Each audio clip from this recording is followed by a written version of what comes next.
Vangelo secondo Luca, capitolo 19. Zaccheo, o pubblicano. Gesù era trasuto dentro la città di Gerico e passava per mezzo a quella città. L'andinda ci stava un uomo assai ricco che si chiamava Zaccheo.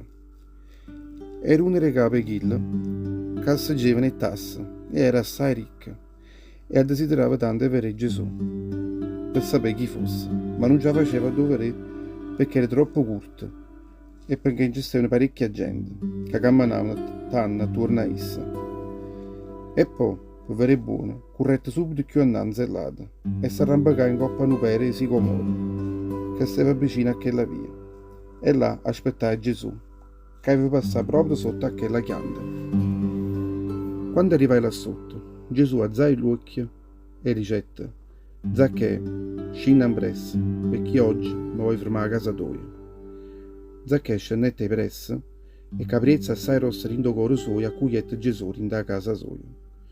Tutti quelli che stavano là, vedendo questa cosa, cominciarono a murmurare contro Gesù dicendo: ma mo se ne va pure a alloggiare in casa dei peccatori. Zaccheo invece si alzò e dicette subito al Signore: Signore, a metà di tutte quelle che tengo, io ero un paziente e se ha già rubato a qualcuno, so curante da 4 volte tanto. E Gesù le dicette: Zaccheo, oggi la salvezza è trasuta in a questa casa, perché pure essa è un figlio di Abramo. O figlio dell'uomo è venuto in coppa a sta terra, proprio da trovare e a salvare tutta quella che era perduta. La parabola remina. Praticamente tutta la gente sentiva tutte queste cose. Gesù contò allora una parabola perché stava vicino alla città di Gerusalemme e tutta la gente si pensava che il regno di Dio avesse a venire nel momento danato. Gesù dicette: nonno, che apparteneva a una famiglia assai nobile, un giorno avette partito per un paese assai lontano per essere incoronato re e poi tornato da volta in due paesi suoi. Prima partì, chiamai i servi suoi e consigliai a loro 10.000 dicendole: facetele fruttare zino a quello giorno che tornerà giornata volta.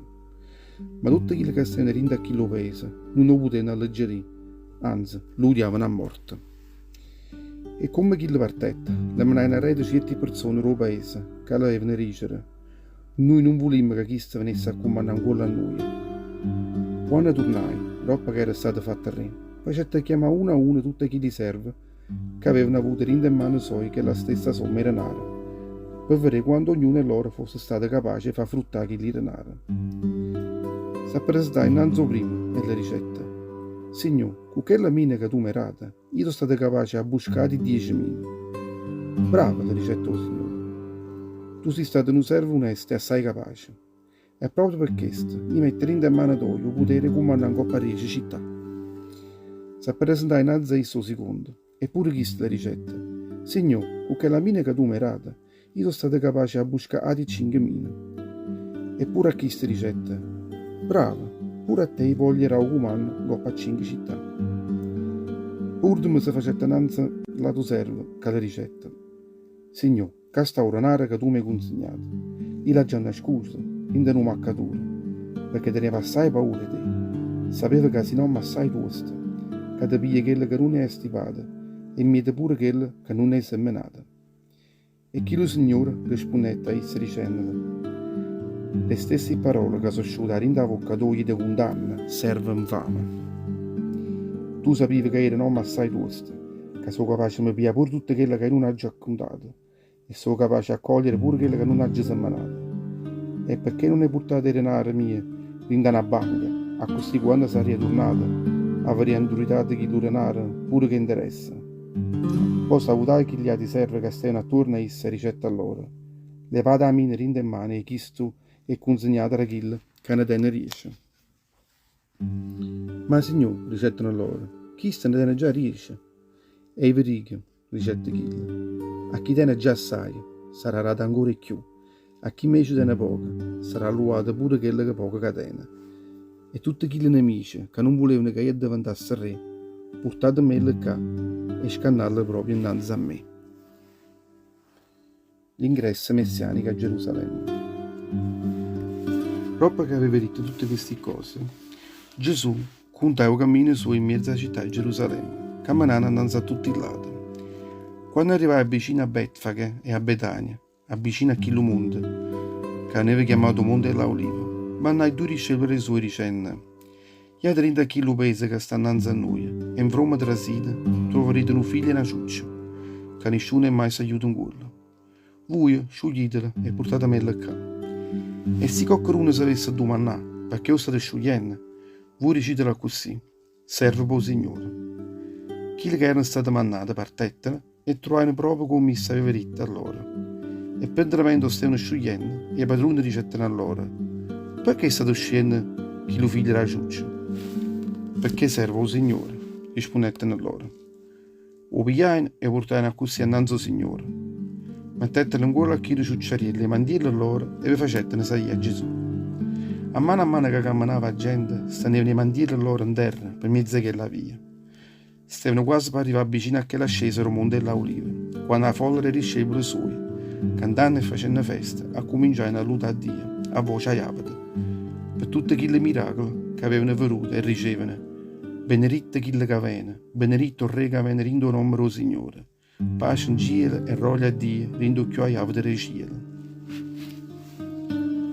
Certi farisei che stavano in mezzo a quella folla le ricettano: Maestro, perché non strilli tutti questi discepoli tuoi?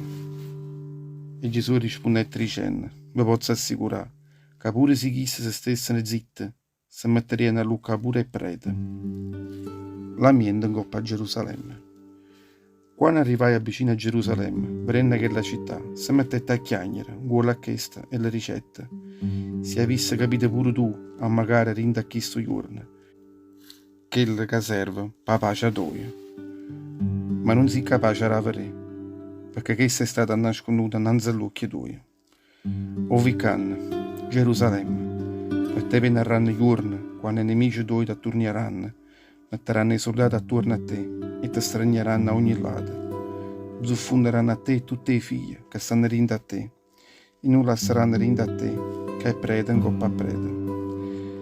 Perché non hai saputo riconoscere il tempo che Dio è venuto a te salvare. I mercanti cacciate fuori lo tempio.